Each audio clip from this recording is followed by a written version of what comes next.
اعوذ باللہ من الشیطان الرجیم بسم اللہ الرحمن الرحیم ومن نعمرہ ننکسہ فی الخلق افلا یعقلون صدق اللہ العظیم رب اشرح لی صدری ویسر لی امری واحلل عقدۃ من لسانی یفقہوا قولی رب یسر ولا تعسر وتمم بالخیر آمین یا رب العالمین۔ سورہ یاسین کے آخری رکوع کی پہلی آیت جو کہ آیت نمبر 68 ہے، میں نے آپ کے سامنے تلاوت کی ہے۔ اسکرین پہ آپ آیت کو لکھا ہوا دیکھ رہے ہیں، اور آج کے لیکچر میں ہم اس آیت کو دو حصوں کے تحت گرامیٹیکلی انالائز کر رہے ہیں، کیونکہ اس میں وقف کی ایک علامت نظر آ رہی ہے۔ تو پہلا حصہ ہے اس آیت کا وَمَن نُعَمِّرْهُ نُنَكِّسْهُ فِي الْخَلْقِ۔ اب پہلے حصے کے الفاظ میں بات کرتے ہیں۔ پہلے حصے میں پہلا لفظ جو ہے وہ ہے واو حرف ہے من، جو ہے یہاں پر آپ کو دکھایا گیا ہے، یہ من شرطی ہے، اس لیے کہ اس کے بعد آپ کو جو فعل مضارع ہے وہ مجزوم نظر آ رہا ہے۔ من جو ہے آپ جانتے ہیں من استفہامیہ بھی ہوتا ہے، من موصولہ بھی ہوتا ہے، من شرطیہ بھی ہوتا ہے، تو پہچانا جاتا ہے جی من کے بعد اگر فعل مضارع آ جائے اور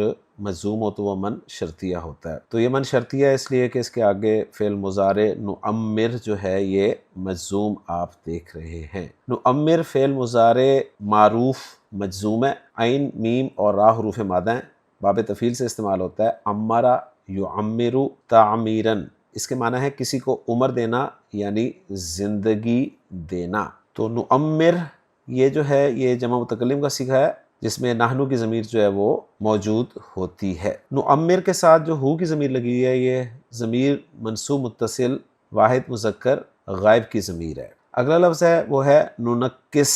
ننکس جو ہے یہ بھی فعل مضارع ہے، فعل مضارع معروف ہے، فعل مضارع معروف مجزوم ہے۔ نون کاف اور سین حروف مادہ ہیں، باب تفعیل سے استعمال ہوتا ہے۔ نکسا ینکسو تنکیسن۔ خان صاحب نے معنی لکھے ہیں بتدریج الٹا پھیرنا، اور آیت کا ریفرنس یہی دیا ہے وَمَن نُعَمِّرْهُ نُنَكِّسْهُ فِي الْخَلْقِ۔ تو ننکس فعل مضارع معروف مجزوم جمع متکلم کا صیغہ ہے، اور اس میں بھی نحنو کی ضمیر جو ہے وہ موجود ہے، اور اس کے ساتھ جو ضمیر لگی ہوئی ہے وہ بھی ضمیر منصوب متصل واحد مذکر غائب کی ہے۔ فی حرف جر ہے جس کے بعد الخلق جو ہے وہ تخلیق کے معنی میں استعمال ہوا ہے، مصدر ہے، مجرور ہے اور معرفہ استعمال ہوا ہے۔ الفاظ میں بات مکمل ہوگی، الفاظ کو جوڑ کے جملہ بناتے ہیں۔ واو استنافیہ ہمارا، من اسم شرط ہے، اور ہم جانتے ہیں کہ من اسم شرط جو ہے یہ کبھی مبتدا بنتا ہے کبھی مفعول بھی مقدم بنتا ہے۔ تو یہاں پہ یہ مبتدا بنے گا، اس کی وجہ یہ ہے کہ آگے فعل متعدی استعمال ہوا ہے اور فعل متعدی کا مفعول بھی آگے آ رہا ہے، تو اس لیے ہم اس من کو محلاً مرفوع مبتدا قرار دیں گے۔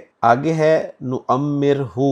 نعمرہ فعل فاعل اور مفعول بھی کا مجموعہ ہے۔ یہ جملہ فعلیہ جو ہے یہ شرط بن جائے گا جس کا جواب الشرط جو ہے وہ ہوگا ننکسہ فی الخلق۔ اب اس جواب الشرط کو میں انالائز کر رہا ہوں جو کہ فعل فاعل مفعول اور متعلق کا مجموعہ ہے۔ بالکل سمپل ہے، آپ بڑی آسانی سے انالائز کر سکتے ہیں، اور یوں فعل فاعل مفعول متعلق جملہ فعلیہ ہو کے جواب الشرط بن رہا ہے شرط کے لیے، اور شرط اپنے جواب الشرط سے مل کر یہ خبر بن رہا ہے من مبتدا کے لیے، اور من مبتدا اپنی خبر کے ساتھ مل کر جملہ اسمیہ بن رہا ہے۔ تو یوں بڑی آسانی سے ہم پہلا حصہ جو ہے وہ انالائز کر چکے ہیں۔ اب چلتے ہیں دوسرے حصے کی طرف، وہ ہے افلا یعقلون۔ اس میں پہلا لفظ حمزہ استفہام کے لیے، فا عاطفہ ہے، لا نافیہ ہے، یعقلون فعل مضارع معروف مرفوع ہے، عین قاف لام حروف مادہ، عقل یعقلو باب ضرب یضرب سے عقل کرنا، جمع مذکر غائب کا صیغہ ہے، اور واو جو ہے یہ سیان کلر میں ضمیر نظر آ رہی ہے مرفوع متصل